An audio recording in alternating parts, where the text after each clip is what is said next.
سعيدة كعبسون مجرد waxaan sheegay dadka aaminsan fanaaniinta iyo mashaayikhdu ma galaan siyaasadda laba kalmood baan ku oranaya warba maarna muxuu ka yeesay siyaasad war muxuu ka yeesay ninka la yiraahdo Alfa Blondy siyaasad muxuu ka yeesay ninka la yiraahdo Kinja Fakuri siyaasad muxuu ka yeesay ninka la yiraahdo Teddy Afro muxuu ka yeesay ninka la yiraahdo Maxamed Mooge way ka sharaf badan yihiin fanaaniinta dadkooga u dagaalamay fanaaniinta dadkooga la dulmaya heesa jacayl ku qaada way ka sharaf badan yihiin dadkaagoo la dulmaya inaad heesa jacayl qaado wax meesha yeelama waxay dadkaagoo dulman dadkaagoo la garaacayo dadkaagoo qori afka lagu haysto balbalo ku verfeeya balbalo la gelin oo cidba baxayn basaskii baxayn ciyaalkii la afduubayo wardaahir Axmed Farax ma terrorist ba maxaa loo eryanaya maxaa ta Cabdiraxmaan Tix loo eryanaya ma terrorist ba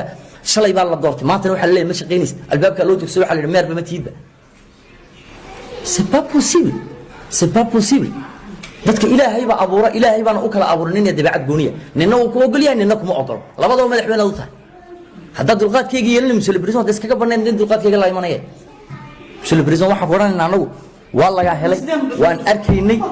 waa umadu way muuqatay s'il vous plaît avec tout le respect que je vous dois avec tout le respect que je vous dois avec tout le respect que je vous dois qori afki waad garanaysaa halkay maraysan nimanka ka horeeyay